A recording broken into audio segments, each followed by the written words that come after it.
Siapa yang pernah merasakan diri mereka cengkung bila berpuasa lebih daripada 2 minggu? Ni minggu pertama, saya rasa you tak berapa nampak sangat dia punya dia punya cengkung tu, betul tak? Tetapi bila dah lepas pada masuk minggu ketiga, ramai daripada kita selain daripada kuruskan badan, kadang-kadang dia terover sikit sampai nampak cengkung. Alright. Cengkung ni boleh berlaku apabila kita berpuasa dan kita punya cara pemakanan kita tu tidak balance. Itu sebab nombor satu. Ramai dah bagi sebab utama apabila ada calorie deficit, maksudnya sepatutnya you makan satu hari 2000, 2500. Saya tak tahu berapa banyak you makan satu hari, tapi orang Malaysia kalau yang tak ada penyakit ataupun yang biasa-biasa kat office saya tengok, sama ada kerajaan atau swasta, minimumnya about 2003, 2005 per day, daripada pagi, petang, petang lagi, lepas tu malam, kadang-kadang malam lagi, siapa sekalipun. So bila datangnya bulan puasa, katakan you turun pada 2000, cuma 500 deficit, kekurangan, itu tidak begitu banyak perbezaan.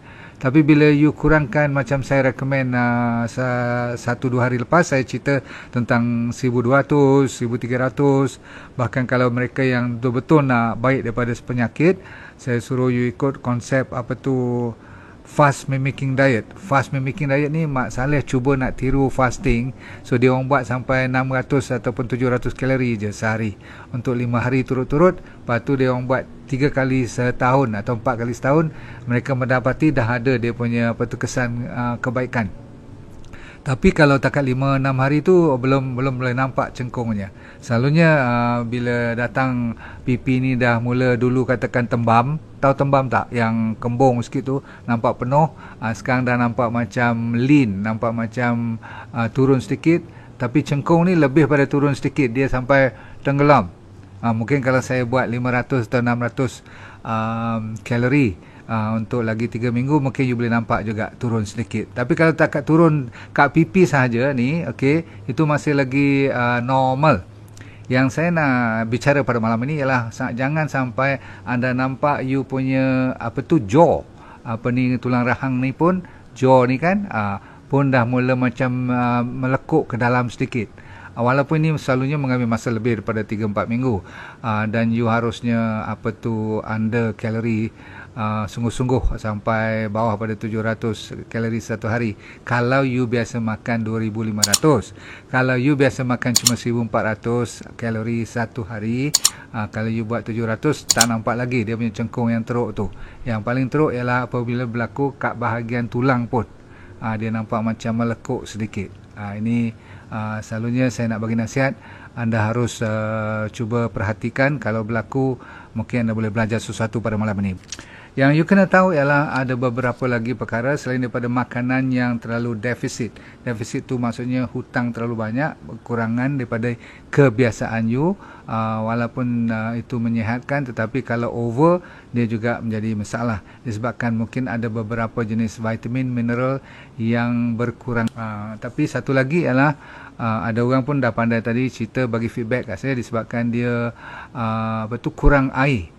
Memang air merupakan salah satu daripada masalah. Kalau kita berkurangan, dia akan jadi kekeringan, dan kering tu pun nampak macam macam cengkung sikit badan kita. Okey, jadi kita nak bulan puasa ni bukan saja kurangkan berat badan kalau over, tetapi kita nak rendahkan berat badan secara sehat walafiat. Baik, apakah yang lagi simptom-simptom ataupun sign-sign, petanda-petanda dan gejala-gejala yang you harus cek dahulu, yang merupakan bukan takat cengkung saja yang you perlu risau, sebab cengkung tu merupakan hasil terakhir ataupun the final showdown, dia petunjuk-petunjuk. Baik, nombor satu ialah you selalu berpeluh walaupun you tak buat sebarang aktiviti. Eksesif perpeluhan, ini ada sesuatu yang berlaku dalam badan you sewaktu berpuasa. Jarang-jarang berlaku waktu biasa-biasa. Masa bukan bulan Ramadan ni, you jarang berpeluh walaupun you duduk kat office. Biasa-biasa je, aircon semua cukup. Tetapi sekarang you dah mula berpeluh. Okey, tidak ada masalah kaitan dengan thyroid pun. Itu satu. Nombor dua, you selalu merasakan tulang you sakit-sakit je. Sakit sendi ni semua-semuanya. Masuk minggu kedua lagi sakit, minggu ketiga lagi rasa macam berat, ataupun macam bukan arthritis, arthritis sudah teruk, kena makan ubat. Tetapi kadang-kadang sampai you kena ambil Panadol pun. Maksudnya tulang tu rasa macam salah urat je selalu. Okay? So bones often aching. Selalu rasa sakit-sakit tulang. Seterusnya, anda juga ada otot-otot yang selalu kesakitan dan senang dia jadi macam krem-krem. Tadi saya dengar ada orang cakap pasal krem belah-belah malam. Yang tu selalunya tak cukup air dan tak cukup garam. Cuba you betulkan tu dulu. Kalau dah pulih, berarti cuma garam dan air yang tak cukup. Tapi ni yang saya cerita malam ni ialah dia kronik sikit. Bila bulan puasa masuk minggu kedua, ketiga, you lagi merasakan otot you selalu macam sakit je kan. Dan bukan takat sikit-sikit, seluruh badan rasa sakit. Kadang-kadang sampai kena ambil MC pun. Baik, satu lagi ialah you selalu suka sakit. Sama ada demam, sesama, bukan pasal COVID dan sebagainya ni. Dan nampak-nampak macam immunity you, daya tahan badan you tu senang sangat di-attack oleh virus dan bakteria. Sikit-sikit dapat infection. Jadi pada bulan puasa ni you kena tengok sama ada ini berlaku pada badan you tak. Pun ada kaitan dengan cengkung tadi. Ni saya kata petanda-petanda gejala awal ataupun gejala yang harus you ambil perhatian. Alright, sakit sendi. Okey, betul lah tu. Baik. Satu lagi. You susah nak mempertahankan tenaga you. Maksudnya susah nak rasa segar bugar. You rasa macam kalau segar tu sekejap je, dalam sampai pukul 10, paling-paling pukul 11 pagi, lepas tu dah mula layu. Faham? You senang dapat fatigue ataupun letih. Seterusnya, kalau you sampai ada bruises ni, macam nampak macam pecah ke darah, tahu tak, macam orang tumbuk kulit you ni macam ada hitam-hitam sikit, merah-merah sikit, faham tak, macam jatuh lah kan, padahal tak kena apa pun. Bruises ni dan lambat dia nak clear, ataupun kadang-kadang you ada hiris ke, terpotong apa-apa, kena luka sikit-sikit, lambat nak baik. Okay, ini bukan ada kaitan dengan diabetes. Of course, kalau you ada diabetes, lagi kena jaga-jaga lah kan. Okay, kalau you ada diabetes dan you ada kolesterol, you kena stabilize tu betul-betul. Okay, sebab yang ni campur dengan cerita yang pada malam ni, ada sesuatu kekurangan dalam badan you. Okay, Aliyah kata lebam. Lebam betul. Senang je bahasa dia, lebam, tak keluar-keluar dalam kepala tadi bahasa nama lebam. Okay, hair fall. Dan masuk minggu ketiga, rambut dah mula nampak gugur banyak daripada biasa, pun kena cek juga.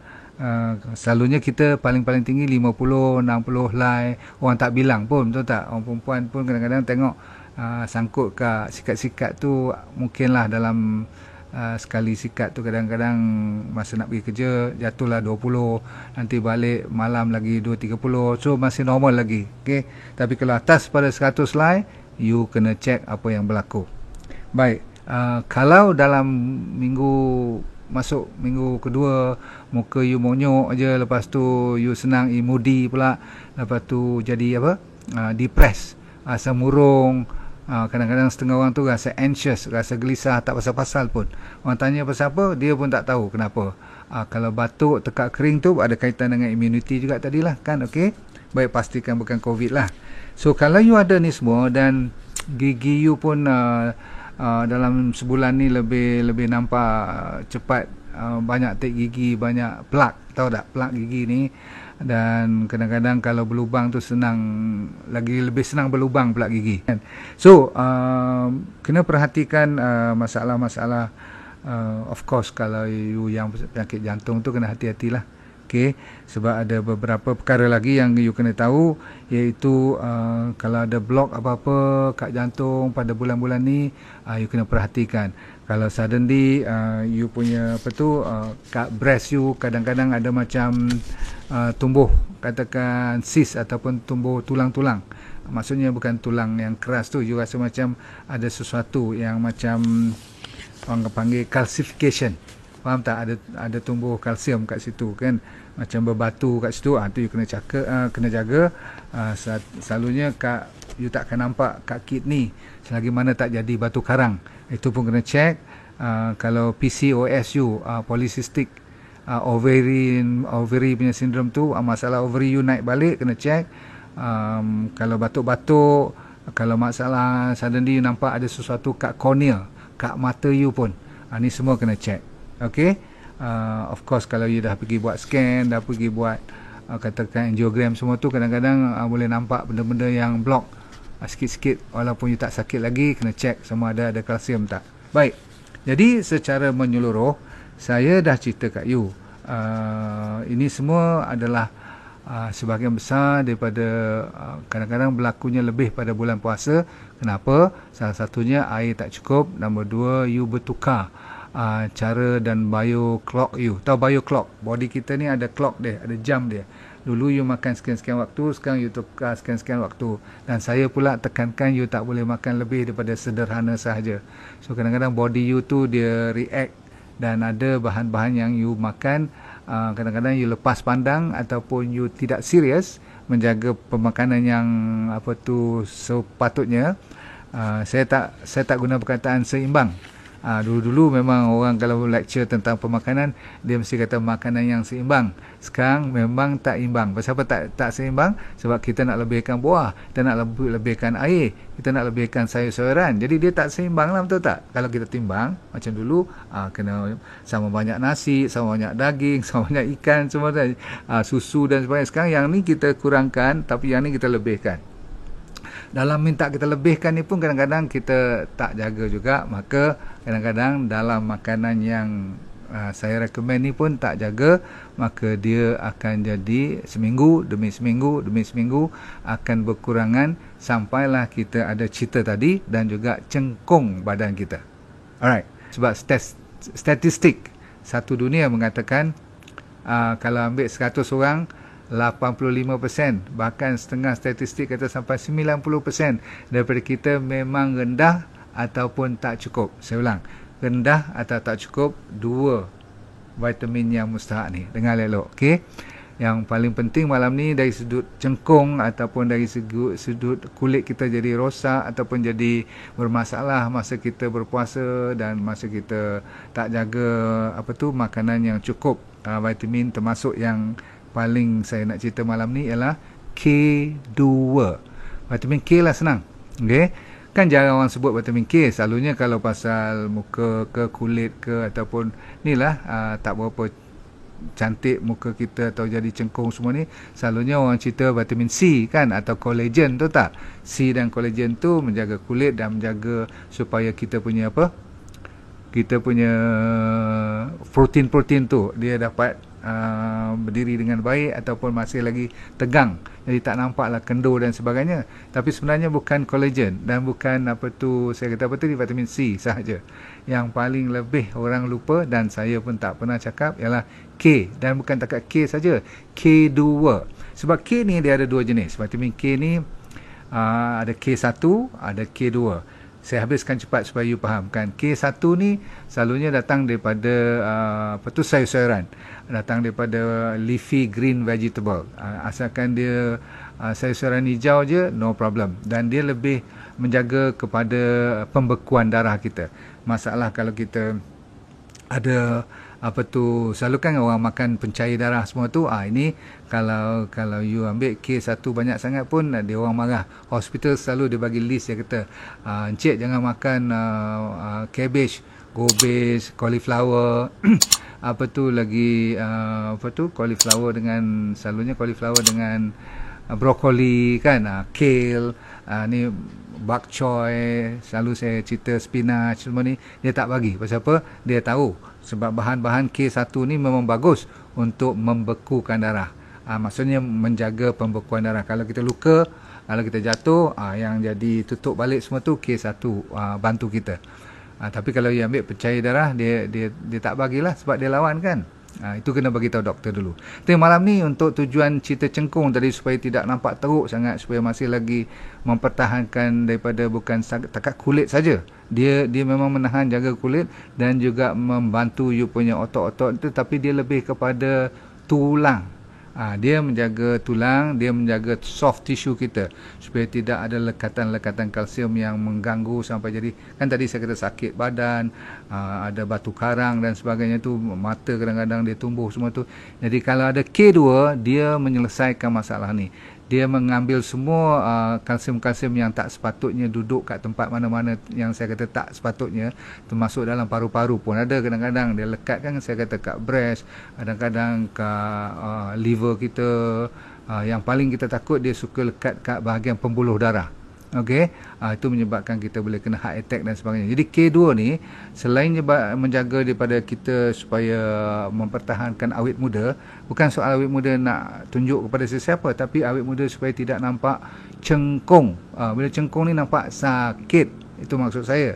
Okey, so memang bukan nampak sakit saja, bahkan memang berpenyakit pun kalau terlalu lama you biarkan jadi cengkung tu. Okey, sebab apa? Cengkung saya kata dah ada benda-benda lain yang dah berlaku dalam badan kita yang kita tak pertahankan. Contoh, kalau K2 ni cukup okey dalam badan kita, you akan dapati semua seperti apa tu, bila kita makan bahan-bahan yang baik-baik tadi, kita memang dalam body kita perlukan kalsium, betul tak? Tetapi kalau kalsium ada banyak mana pun dalam badan kita, katakan kita makan cukup kalsium lah, daripada sayur-sayuran pun banyak kalsium, daripada buah-buahan seperti avokado semua ada kalsium.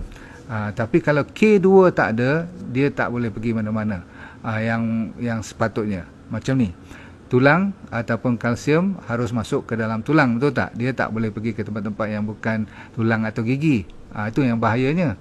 Itu yang saya kata tadi, dia pergi ke tisu-tisu lain yang paling kita tak risau, dia masuk ke pembuluh darah. Yang tu kita risau. Jadi kalau kita ada K2, maka dia yang kerja dia macam lori, dia pergi ambil semua-semua ni, dia tampal-tampal tempat-tempat yang betul, iaitu di tulang dan di gigi. Sebab tu saya kata bagi mereka yang ada masalah tulang yang berpaku atau gigi-gigi yang berlubang, ataupun you tengok tulang you kalau post menopausal dah nak reput dan sebagainya, jangan lupa kepada K2, sebab K2 lah yang akan mengambil kalsium daripada darah kita setelah diabsorb daripada intestine, daripada ni usus kita kan kita makan. Lepas tu dia bertebaran ke dalam pembuluh darah kita, ke mana-mana dia pergi kalsium ni. Kalau tak ada K2, dia pajak tempat mana-mana, dia singgah ke, itu yang bahaya. Jadi K2 menyelamatkan keadaan dan perlu sangat-sangat ambil dan disimpan di tempat-tempat yang betul. Maka sampaikan di tulang-tulang jaw ni, rahang ni pun dia harus sampai skull kita pun dia K2 yang jaga supaya cantik kita punya tulang-tulang ni. Gigi kita, kalau orang yang cukup K2 selalunya tidak akan rongak. You pernah dengar kan setengah orang gigi sampai jatuh-jatuh bila dia berhenti sat rokok, kadang-kadang entah macam mana pemakanan dia jaga tak jaga, dia komplain gigi dia habis rongak, retak ataupun jadi tercabut macam tu je. Pernah tengok tak orang macam tu? Salah satu sebab daripadanya ialah dia tak cukup kalsium, tu satu cerita. Tapi kalau cukup pun tak dibawa masuk dengan transport sistem yang terbaik K2, maka jadilah kita bermasalah besar. Habis cerita. Jadi kalau macam tu, K2 ni paling mustahak lah. Kan saya kata tadi, dia bukan jaga tulang saja, dia jaga gigi saja, tapi dia membersihkan semua kalsium-kalsium yang tak sepatutnya ada di tempat-tempat yang tak sepatutnya ada. Macam soft tissue kita lah, organ-organ kita ni tak patutnya ada kalsium, pembuluh darah kita tak boleh ada kalsium kan. So dialah kerja dia. Jadi bagus sekali kalau you menyelamatkan diri you sambil makan. Kita jaga kontrol nak kuruskan badan, tapi jangan sampai jadi dah lembik, dah jatuh, dan yang ni dah macam tenggelam kita punya jaw. You perasan tak setengah orang, satu lagi yang tahu tak, yang bongkok sabut bila tua-tua besok kita minta simpang lah, jangan sampai bongkok. Mula dia rendah-rendah, dia jadi osteoporosis semua. Tapi bila K2 pun tak cukup, dia biarkan merata-rata tulang ni, letaklah kat mana pun, maka dia jadi sampai bongkok. Nak tengok orang bongkok macam tu? Baik, kat mana ni nak dapat K2 ni? Setengah orang suruh you makan banyak sayur-sayuran, tapi itu K1. K2 selalunya datang daripada bahan-bahan daging dan bahan-bahan organ-organ. Jadi kita tak recommendkan you makan organ food.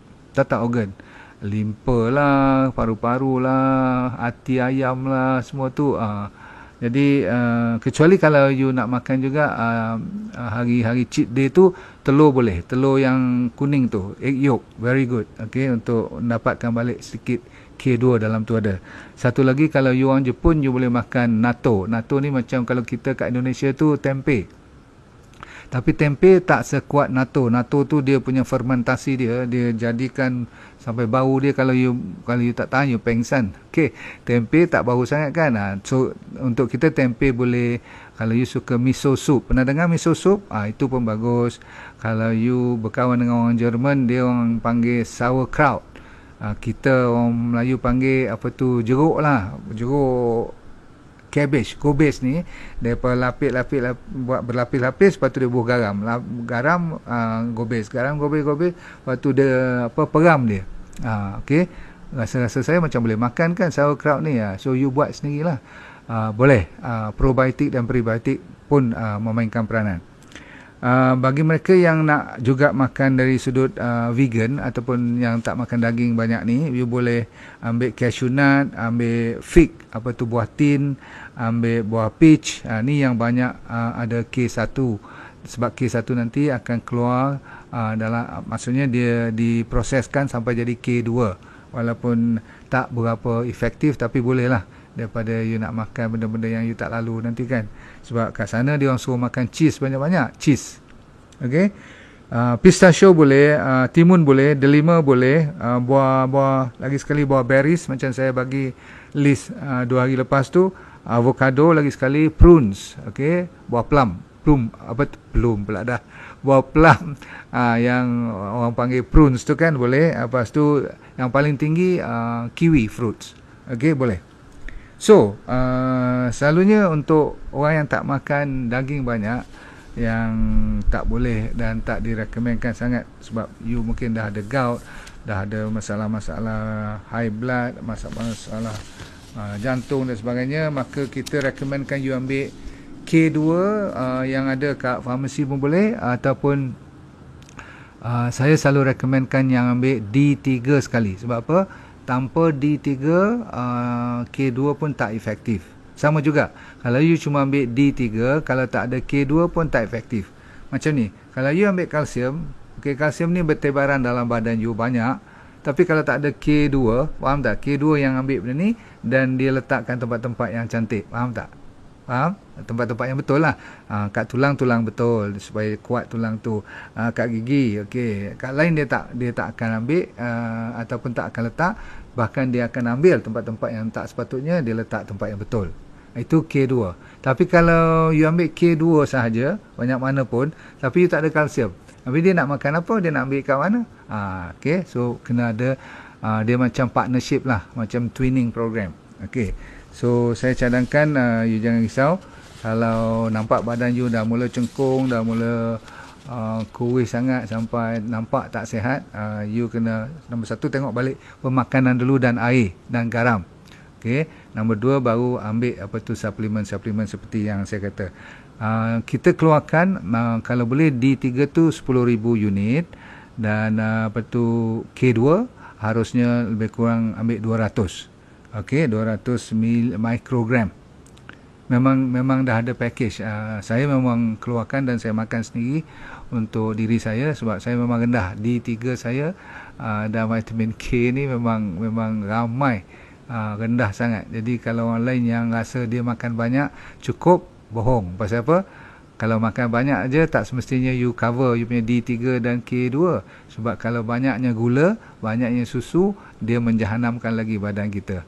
Bahkan dia boleh tarik balik keluar you punya kalsium dan you punya apa tu vitamin D3 dan K2 pula tak cukup, lagilah banyak masalah ke diabetes, ke high blood semua. Betul tak? So 10,000 cuba kopi ni unit apa tu D3, dan apa tu 200 mikrogram K2. Kita memang keluarkan package macam tu sekali. Jadi kalau anda nak beli kat farmasi, silakan. Cuma dosage-nya bawah, rendah sangat. Kadang-kadang tak sampai 1000 international unit pun. Jadi you kena ambil 10 biji ataupun ialah 10 ganda lagi. So kita dah siapkan kepada you. Cuba cek dengan admin saya, D3 K2. Dia datang package sekali dalam satu tablet saja dalam satu kapsul tu. You telan tu sehari satu dah cukup. Okey. Jadi bila you nampak badan you hilang gejala yang saya cerita tadi, walaupun you kurus badan tapi masih nampak lagi cun, maksudnya tegap lagi, maksudnya tone you masih ada, walaupun kurus tak apa. Okey. So D3K2 K2 dia datang package sekali macam tu. Okey.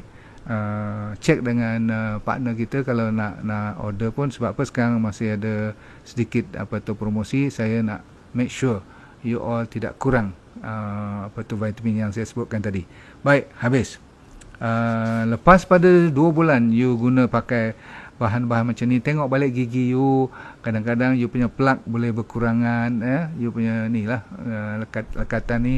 Lepas tu gigi tu nampak lebih macam strong dan tak, kalau berlubang kecil-kecil dia kadang-kadang you heran macam mana dia boleh cover sendiri balik. Tu datangnya kalsium yang dibawa oleh K2. Lepas tu you rasa badan you ringan sikit, bertenaga balik.